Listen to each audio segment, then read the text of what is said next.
Okay, so early lane. So here, you don't know where Jax is. And Jax doesn't have some crazy level 1 advantage. He's kind of in the same boat as you. He doesn't have a real strong lane, like level 1. And so not only are you hanging back here for some reason I don't understand, but you give up, you do it to the point of giving up farm. Like, you miss the first couple of CS. What would be significantly better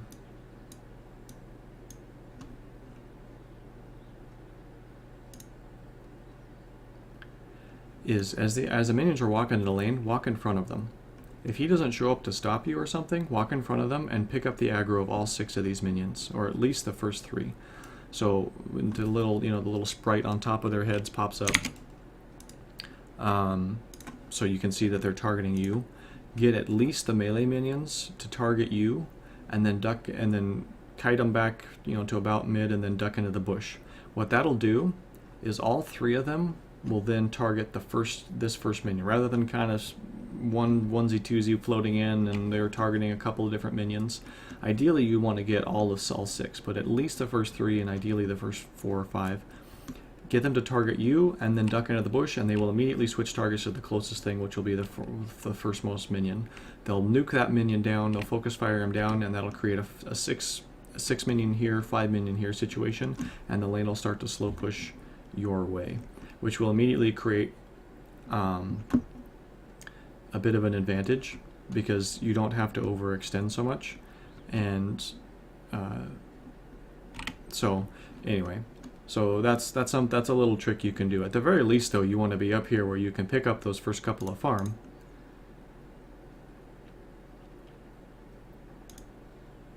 Because you hang back to the point where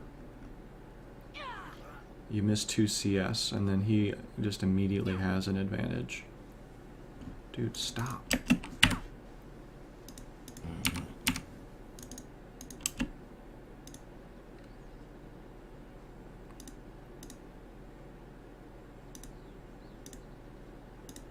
Don't want directed camera.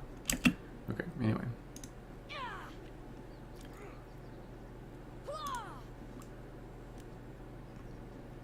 So, I mean, this is okay. You took a bad trade there.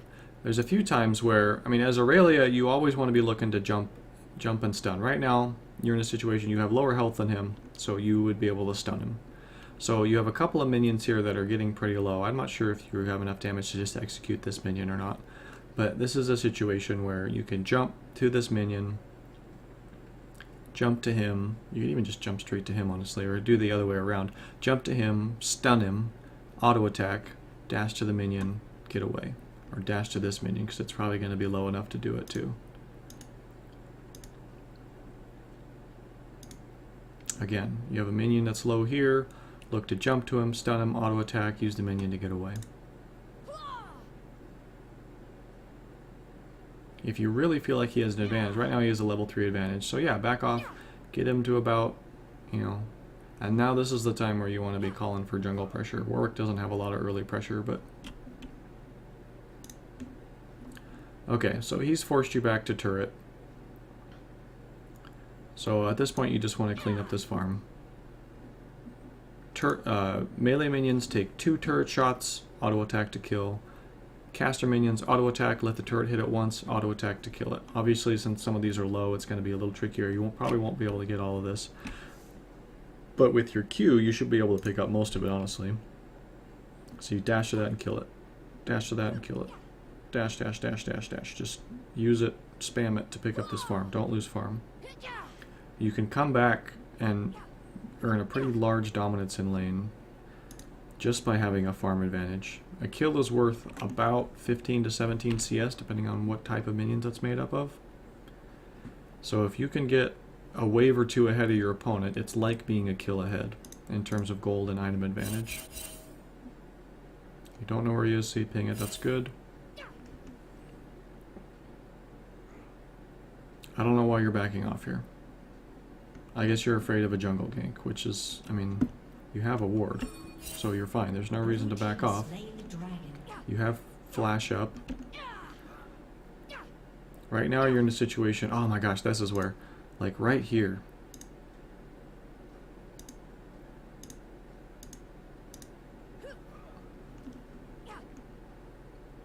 So he comes up, he wants this minion. You can tell, you know what he's going to do because he wants these minions. These guys are getting low. So there's no other targets for him to go. If he wants to farm, he's going to have to walk up and get these two minions. So you can just stand here. Just like, don't move. Just stand right here. Don't, dare him. Come up, take these minions, bro. Instead, he walks up and you walk away. There's no reason to walk away. Look, all these minions are already auto-attacking him. He's already taking minion aggro. Jump to him, hit him, at least slow him. He might not be able, you might not be able to get a stun off because of where his health's at. Hit him and stun him. If he fights back, all of these minions are going to be auto-attacking with you. If he stuns you, dude, I think you'd still win the trade even if he did hit a stun. You have a potion, pop a potion, jump to him, stun him, or slow him at least, auto attack with the 10 style to get the true damage.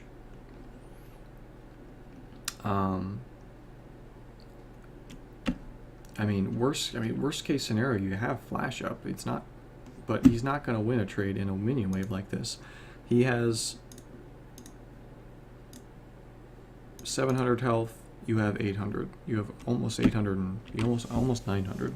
You have 150 health advantage on him, so he's got and a level advantage. This is not. It's probably not a kill, honestly, but you can get him down low enough that you have complete lane dominance right here.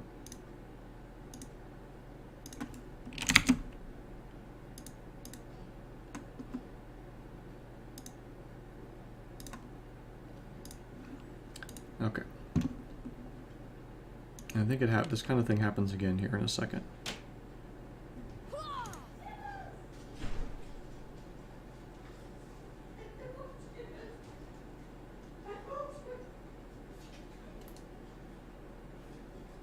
So that's fine. That's a fine thing to do. I don't think you used your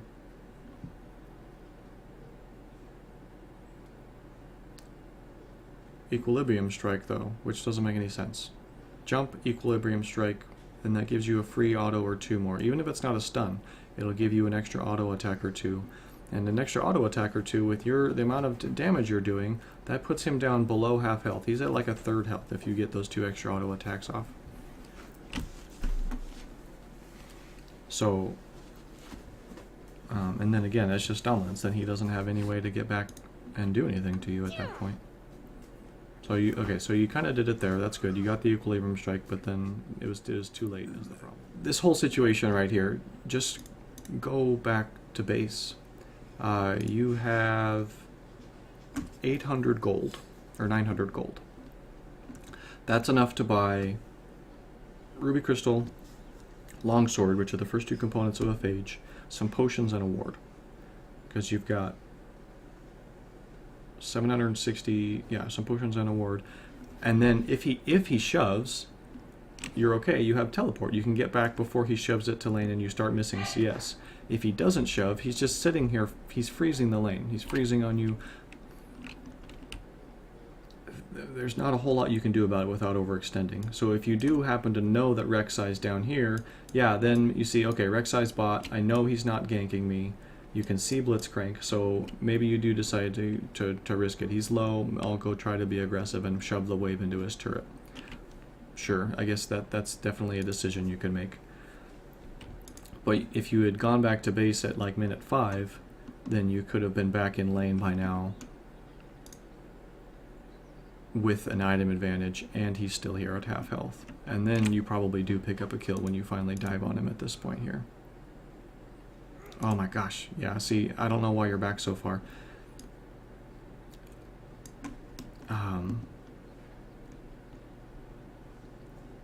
You can see Blitzcrank, you know where bot lane is.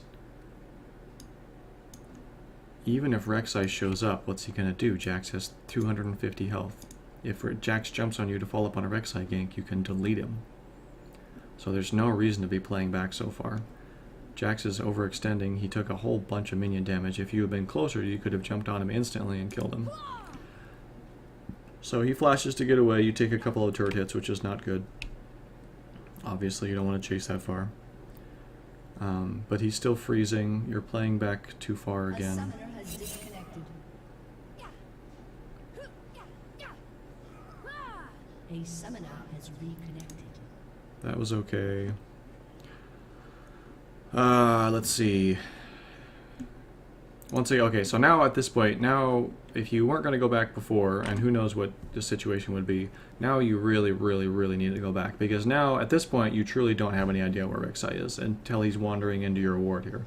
So you see Rek'Sai, I'm assuming, because it looks like, yeah, you're going back. That's great. So that's good. The ward works. You see Rek'Sai. You don't have a lot of mana. I realize that you have Flask. How many charges on Flask do you have left? None. So you are out of mana. Jax is low, which is tempting, but again, he's not pushing very fast. You know Rek'Sai is topside. So you elect to shove the wave. Okay, you force Jax back, shove the wave. But then, oh dude, why don't you recall? You walk back to your turret. What are you doing here? What are you doing here? You sit here for like... How long do you sit here? You sit here for like literally almost 2 minutes. You just kind of wander back and forth here. About a minute and a half. You're sitting on your turret. You wander up here, and then you're not sure, and you wander back. I mean, it's almost. Did you have a phone call or something? Oh man, go back, get full mount, get full. Yeah, you're probably. I mean, you must. You got to be waiting for. I'm assuming you're waiting for Phage, enough to buy Phage. Which I understand that logic. I understand you don't want to go back until you have an item advantage. But you're not, you're just wasting time here. This is a whole minute and a half, 2 minutes that you could be doing something, creating pressure. Go back, buy the components. You'll have an item advantage on Jax. Well, I guess he has Bilgewater, so you'll have less of a disadvantage on Jax, I guess. Because he's way up on farm, because he's played the waves better than you did. But yeah, just go back. This is probably about when you want to be going back again at 10 minutes. So for your first back to be at 10 minutes like that is just way, way, way too late. Especially given how the lane went. Oh, okay, so you had a ping spike. Okay, so that's obviously beyond your control. Okay, so then that's not a bad decision then necessarily. It's a ping issue. Okay, but the principle still stands. From that 5 minute mark, 5 to 6 minute mark, you probably should have gone back then and gotten the components and then come back, and you would have had an item advantage and probably could have picked up a kill on Jax. Certainly by now, go back. And so you do eventually go back as you're figuring out a ping spike. That's beyond your control, and that sucks.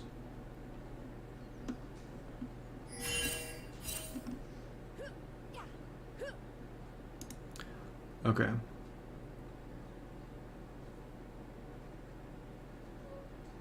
Oh, yeah, and also, when you do come back to lane, okay, so right now you go back. I'm not sure what your ping is right now. Hopefully it's kind of sorted itself out a bit. But so you do manage to get back to base. You buy your items, you get your stuff. That's great. Buying a pink ward is kind of questionable here. I would just buy a vision ward, save the little bit of gold. Rek'Sai hasn't really been putting any pressure on you, and so there's not really a reason to invest in the pink ward. But it's not a huge thing. That's just a little thing. But anyway, so look at where Jax is right now. Jax is back on his turret. You got a full wave here, plus 4 more minions. Even if he uses every ability in his arsenal and just shoves the crap out of this lane, he is not going to be able to get it to your turret before you have a chance to walk up. I mean, maybe you lose a minion, but a minion is not worth the teleport cooldown. There's just no reason to teleport here. You teleport back to lane to avoid giving up lane pressure. So I mean, maybe you're still dealing with a lag spike, and so again, if that's the situation, then oh well, and that's again, that's this game. But so just hear out the principle and the lesson, and take it forward into future games. Don't teleport back to lane unless, or don't spend that cooldown needlessly. If he's shoving the lane and you're gonna miss a bunch of minions and give up a bunch of lane pressure because of that, and give him a even more of a minion advantage and a level advantage, then yes, by all means, teleport, avoid that situation. But he's just sitting here. He's creating no pressure. Just walk. You lose nothing by walking. And especially since you do teleport and you're still here, so I'm wondering if you're still dealing with a lag spike here. You kind of putter around and then you ward. So I'm assuming maybe you're still having some lag issues or something. I hope. If not, then I'm not sure what the decision process there is. Because you teleport to get back to lane quicker, but then like you're up here for the same amount of time it would have taken you to walk back and get there, just by walking. So anyway, okay, yeah, so Jax is gone. You shove the lane. This is where Jax DCs. Okay, yeah, so Varus did come up and steal it. That was a good steal by him. So I don't know what happens to Jax here, if he AFKs or DCs or what happens, but he disappears. So you do the right thing. You farm the wave, you shove it. What's my next thought? Oh, you gotta pay a little more attention to the minion aggro. You take a few turret shots needlessly. And that's the kind of situation where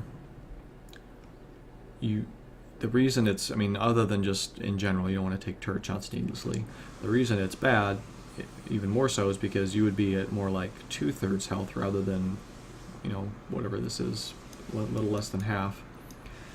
And you don't have teleport. But because you didn't teleport back to lane, you walked back to lane like you should have, then at this point, you have teleport up and you're at 2/3 health, and you can look to join something like this Warwick spat with Caitlyn and teleport into that fight. Or somewhere. You can look to be effective elsewhere on the map, since Jax isn't providing any pressure here, and you shoved the lane.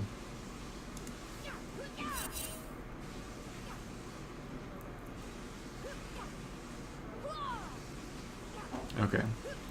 So once you shove the lane here, this is good. You kill the turret, you get the wave. There's nothing really else happening on the map, so right now you should recall, and you do. You don't need to walk all the way back to your turret. Just walk back to this bush. It's just, again, it's a little thing, but it's, several seconds saved. So at this point, and I kind of talked about this, so if you heard me talking while you were playing, then you know what I'm about to say here. But at this point, you have 1,300 gold in your pocket. Right now, the turret is down. Who knows where Jax is, but you've got the turret. Laning phase is kind of over at this point in the game. 13 minutes in, you've got a turret down. You're probably not going to be coming right back and looking to trade with Jax, and you don't. You go mid. This is pushing, so even if Jax comes up right now, you're not looking to trade with Jax as much anymore because you've got the turret, the lane's open. So buying an item right here is kind of pointless because you're not looking for a fight immediately. Or you're not going to a known situation where you're going to be 1v1ing with Jax. You don't need to try to be keeping up with him. The turret's down. You've created pressure here that Jax has to respond to because assuming he reconnects here, you've got pressure here. This is where he's going to go, or at very least Rek'Sai is going to go here. Somebody is going to go up to address this wave. So you have a situation where, maybe you still have teleport. It's going to be up in a few seconds. Buy boots and upgrade your warding trinket right now. Assuming you're level 9. You are level 9. So upgrade your warding trinket, get boots, and start roaming. This is where you, as Irelia, need to start putting pressure on the map. You have Phage, which is a strong item for you. Get the boots, get the ward. The item doesn't do nearly as much for you as those two things does. Sheen does not do nearly as much for you as those two things do. Get your ninja tabby so that you can move around the map faster. Get your ward so you can create pressure on the map and vision control on the map. And then then run up mid. Run up mid, ward the flanks, and pressure the turret. Or go bot, ward the flanks, pressure the turret. or even if you end up going back top, then you know drop a couple of wards. Drop a ward at his blue entrance so you can keep track of Rek'Sai. Drop a ward right here so you can keep track if somebody's coming in to gank here. And all of a sudden you've created a great deal of pressure for Veigar, which in this situation Veigar is hopelessly losing this lane and continues to make poor decisions. So again, in this situation it probably would have made a difference, but in general, you want to start creating map pressure right now. The lane is done. You didn't really win it, but you got the turret down. Because Jax DC'd, you had a chance to catch up. So we can say that you ended the lane phase even. And even a little bit ahead because they haven't taken a turret yet. Let's see, where are you at with gold versus Jax? Okay, yeah, so you are. You're 200 gold up because of the turret. He's at just under 3,000 and you're at just under 3,200.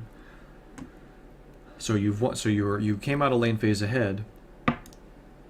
You need to translate that lane victory into map victory, into map pressure. It's no good to win lane and then not do anything with it. Pressure the map with vision and with mobility.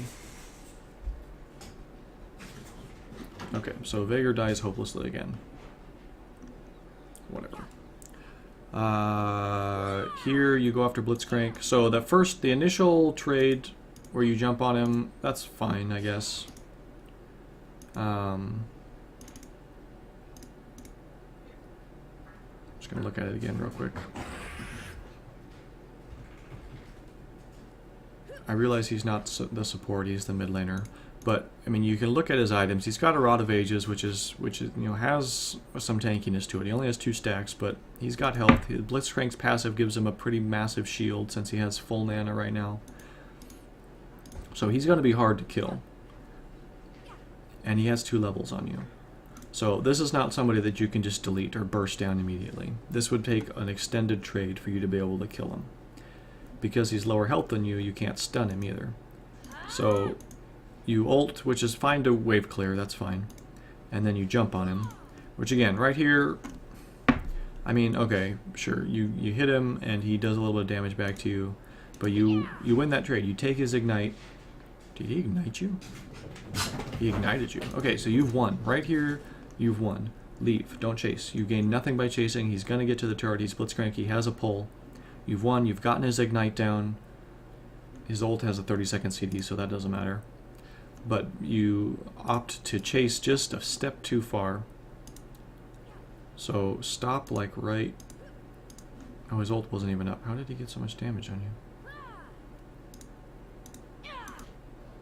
Oh, it was back up. Holy crap. Yeah, just after you trade here, don't chase at all. Just leave. He ignited you. Don't even go this far. Just go back and farm. There's no point in chasing. You can't kill him.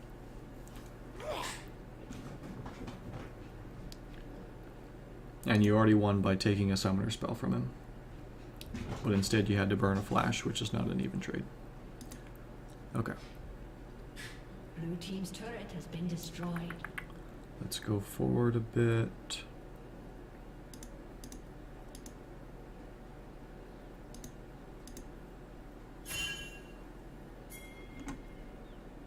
Okay, so Jax is creating pressure top lane, so you respond. That's correct. Deuce. Crazy dog. Okay, so right now you have 1, 2, 3, 4, 5, 6, 7, 8, 9 minions here. At 15 gold apiece, plus 20, or you've got about...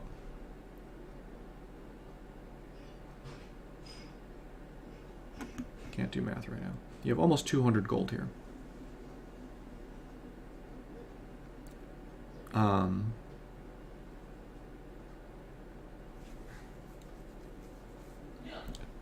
So you have a situation here where you have 200 gold, pretty much for sure, at least 150 gold for sure, if you can use your Q to pick up a lot of these, because you can Q, get this entire wave, or ult it, or whatever, you know, to wave clear it.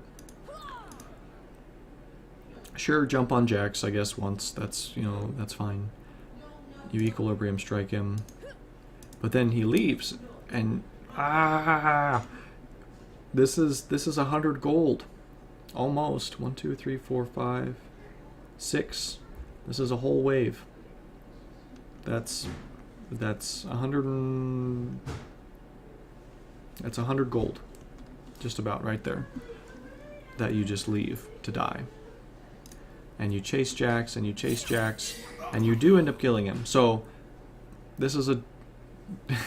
You shouldn't have killed him, though, because he had flash up. Like, for some reason, he decides to turn around and try to face you. Even though he's low, and I have no idea why he decides to do this. He's at... You have, like, double his health, if not more. He could have queued to a minion. I don't know what he was thinking there.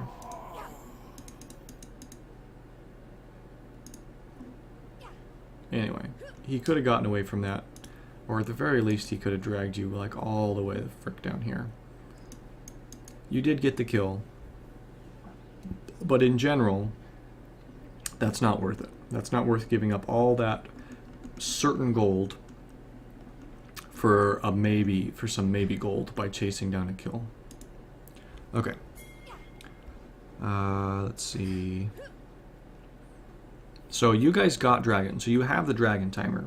It's a minute out. About a minute out is when you want to start typing into chat that dragon's up in a minute. Establish vision control. Get vision control around dragon, guys. It's up in a minute. You have a ward down, but that's not the same as vision control. Vision control is a ward here, a ward here, a ward here, a ward here, and maybe a ward here.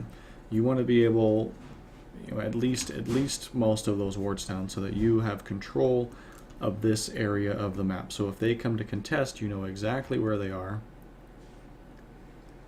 and can respond appropriately as a team. And you need about 45 to 60 seconds to really accomplish that, and you know, as a team. So the lane is shoved, so right now it's a perfect time. You type in chat, dragon's up in 1 minute, let's get vision control. Go down and make it happen. Because at this point you would have upgraded your vision, your yellow trinket. And so you probably would have at least 1, maybe 2 wards stacked and ready to help out with that.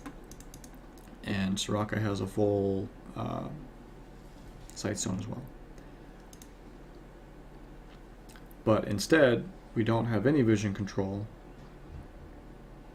other than this 1 ward.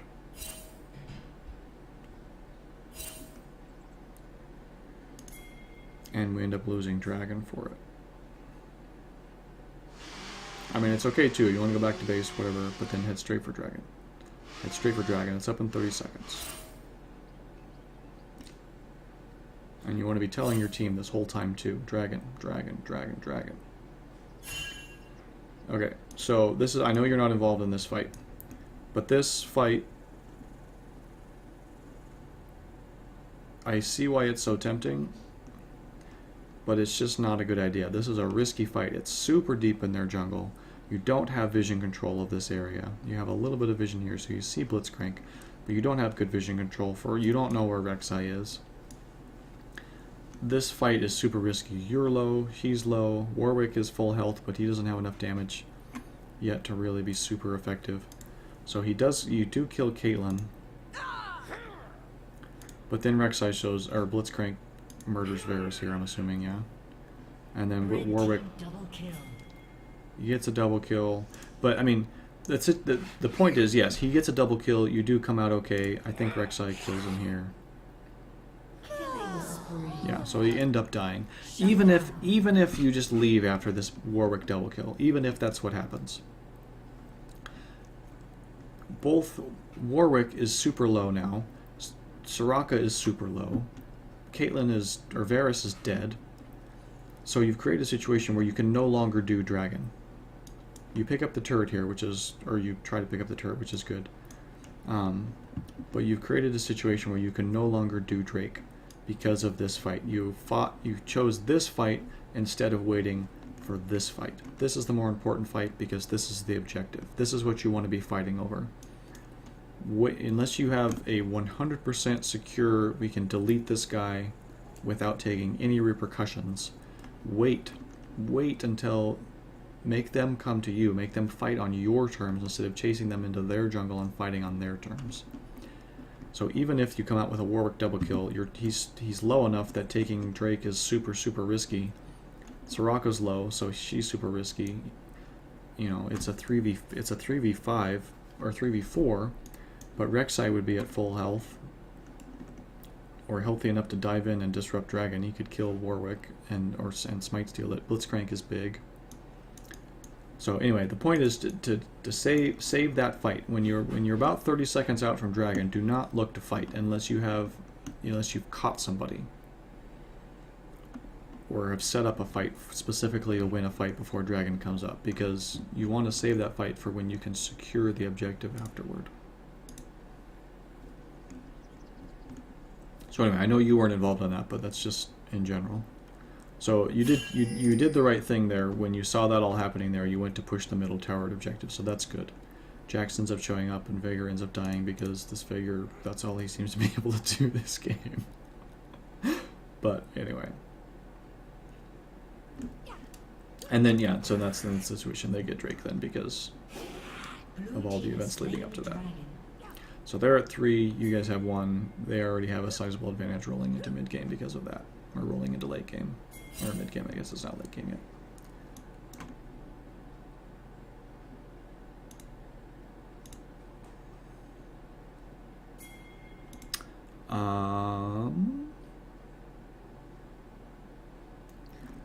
Okay, so I'm going to skip ahead a little bit here to this team fight. And this team fight went okay for you guys at first. So let's look at what happens here. We have Jax off to the side, who you see. You have a ward there. That's good. A ward on the flank. That's really good. You don't have knowledge of where Rek'Sai is as far as I can tell. Although you do now. So right now you see Jax and Rek'Sai off here. You guys are all grouped here. You guys are all full health. That's good. You don't know... You know Blitzcrank's around, but he's off to the side. Okay. Sona overextends a bit. You have a choice to make here. If you feel like you guys can delete her immediately, like if you had a stun on her, then yes. You don't have a stun on her, I don't think, because she would be lower health than you when you jumped on her. But that was a situation where maybe you could have done something and deleted her. Varus pokes, some more poke, because what would happen is you'd have to be able to delete her, because if you get your ults off, then it collapses and Blitz collapse, and these guys collapse, and then you're overextended and in a Sona ult. So that's, I mean, it was risky, but if you felt like you could blow her away, then maybe you could do it. Okay, so Veigar gets a great stun on Jax, and Varus lands a great ult. So you have a lot of CC locking these people down. That's awesome. You delete Jax, which is great, and now they're coming in for the counter attack. You know Sona is looking to ult. So Warwick he might be looking to ult her, but he gets silenced by Blitz. Does Sona not have her ult? When did she ult?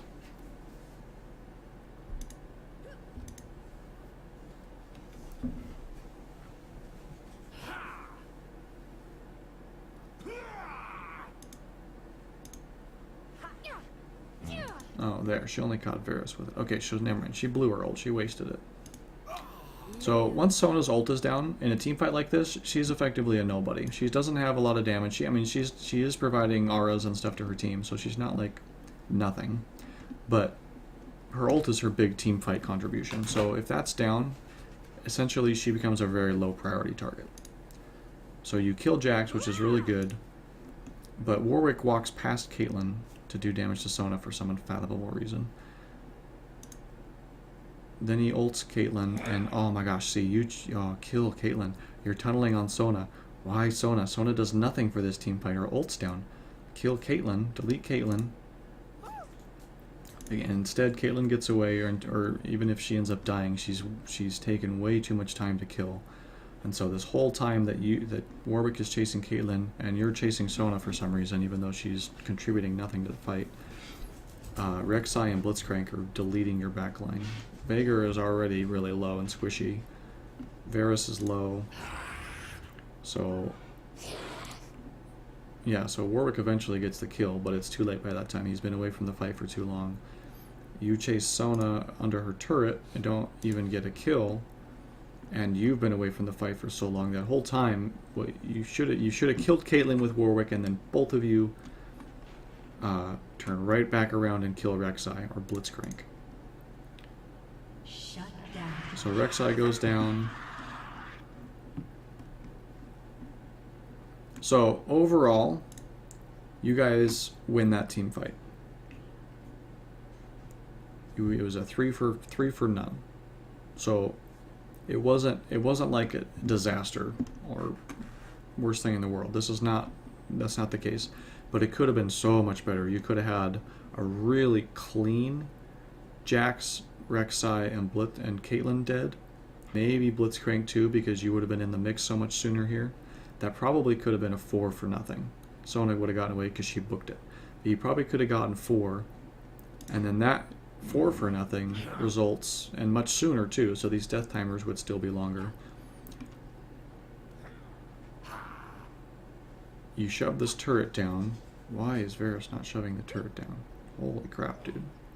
Blue team's turret has been And because destroyed. Blitzcrank is dead, that doesn't happen. And you're able to go 4-0. You might even be able to get this turret. That'd be ballsy. But Dragon's up. So you get this turret. Your 5, they're, just spawning, not quite all the way spawned. You have more health than this.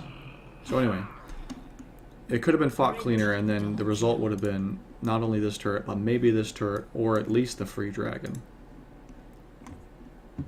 But right now you're too low to go to dragon, and so I'm assuming, I don't know what happens here, I don't remember. Yeah, this is a terrible idea. That's like, yeah, oh my gosh, way too low. And they're up. Of course they're going to head for dragon. Not only do they have it warded, but it's dragon. It's up. It's the objective. So of course they're going to head there. If you can't win a fight there, don't go there. They're going there. They will go there. This is what's happening on the map. This is the beacon. Dragon's up. They're going to come. If you can't win a fight when they show up, don't be there in the first place. Which I know, and I realize you weren't, but again, kind of principle applies sort of a situation. Okay.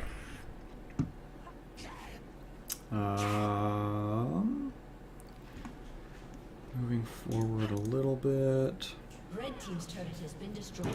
Okay, so right now, I'm going to keep going a little bit more.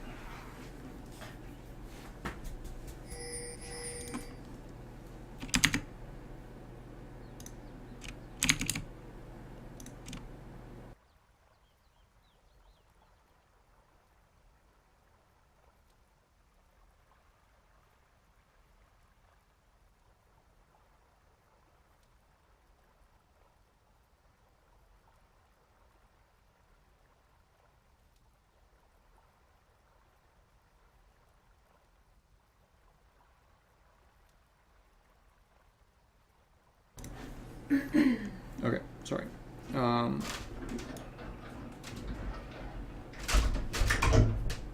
okay, so the situation in mid lane. This turret's down, this turret's down. There's nothing realistically to push here. Unless you win a team fight, you're not going to be pushing this deep to get this turret, so there's no objective in mid lane for you guys to get. There's nothing to defend here either. If they try to, like, 5-man bum rush up to this turret, you have plenty of time to respond and get there and stop them. So there's nothing to defend here. So you guys all group mid, other than, well, 3 of you do anyway, but there's no reason to be here. There's no reason to be puttering around mid. Jax is pushing and creating pressure here. The 3 of you eventually do respond to this, but you do so by wasting teleport. And they, for some reason, go up through Krugs here instead of going around to try to head him off. This whole time, you should be responding to this Jax push, like, right now. And doing so not by teleporting to turret, but by walking up. Why am I not pausing?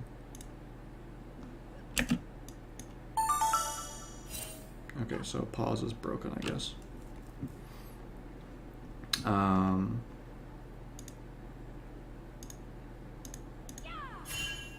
Okay, I can't pause it anymore. Anyway, So anyway, that's that situation. There's no reason to be in mid. Go kill Jax, or go push bot, or go or go establish food, go put wards down, go do something other than just sitting around mid with nothing to attack or defend. Don't be mid just because someone from their team is mid, or because it's the place to be. You probably should have died here if they had jumped on you before your teammates came up to help you. Let's see. Right now, your turrets are all down, or your outer turret here is down, your outer turret here is down.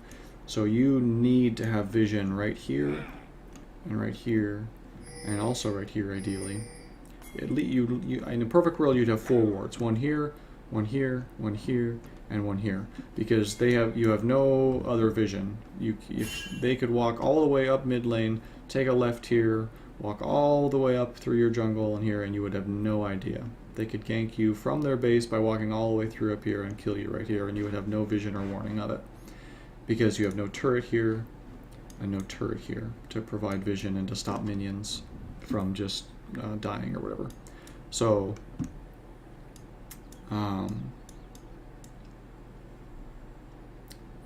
so when outer turrets go down, and if you have momentum, if you have the advantage, which you don't right now, if you have the advantage in the team and you're ahead, then go put vision on their side. Go move your ward line forward, because they're not going to be in your jungle because they're losing. If they are in your jungle, you'll kill them. But since they're ahead, you need to get vision in your jungle so that they can't just walk around unabated like they're doing here. And this is where you get caught. Same principle. No turret here, no turret here. I'm not sure how they got in there without you knowing that they were there, because this ward's there and that ward's there. But anyway, same idea. You have no vision of where they are once they're in the jungle, and so you get caught out. And so does Veigar, because that's what he does this game. Blue team's turret has been destroyed. So now you're 3-man down, so they're gonna Red push. team's turret has been destroyed.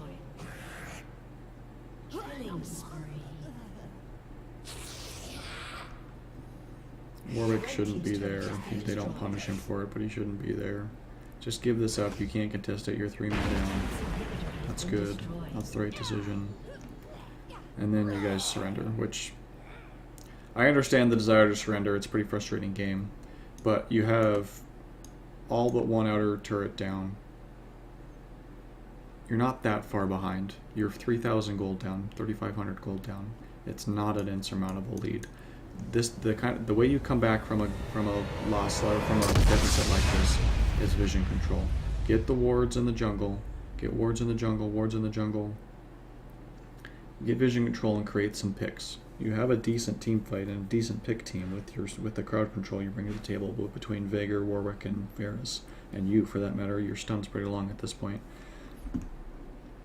Get vision so that when they are coming up through the jungle to do Baron, to do Dragon, to steal your red and blue buffs, you know they're going to, because they're ahead, and that's what teams do when they're ahead. They want to take things from you. Get wards up so you can see them doing it and kill them. Pick them off one by one. Especially at this elo in bronze. They're not going to be super smart about it. Right now, this is a situation where if you had the vision, you could probably collapse on Jax, whether he's on this turret or whether he tries to go take something in your jungle. So anyway, okay, so I realized you were having lag trouble that game. So this game, again, this is an individual game, so a lot of the things that I said may have had more to do with the fact that you were lagging than actual decisions you were making and stuff like that. So so understand that. And I realize that you probably know some of the things I was saying. So don't take any of this stuff personally, obviously. But so overall, in lane, look to be more aggressive. Ping spikes are ping spikes, but in general, there was a lot of situations where you could have been applying way more pressure on him.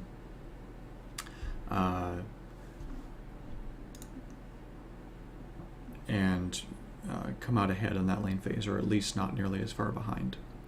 He ended up DCing for a short period of time, so you were able to catch up, so you ended up coming out ahead in the lane phase, but in general, look to be more aggressive. Irelia, when she hits level 3, is a crazy lane bully.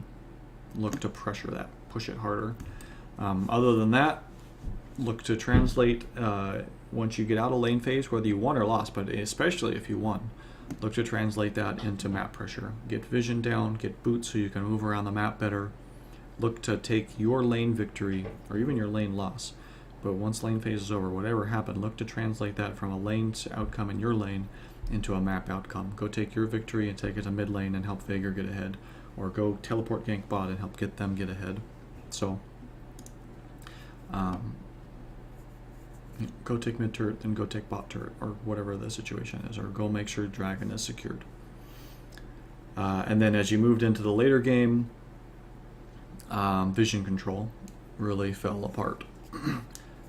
So getting those wards down, I mean, ward control is important throughout the game, but in particular in that late game when you're down a lot and you're down in the game, the way you come back in games is through vision and picks. So if you can get vision and start picking them off, not only does that start giving you kills and start giving you advantage where you can start taking things from them, but it'll also start freaking them out psychologically, and they'll start yelling at each other and blaming and talking about throwing, and there's a good chance that they'll tilt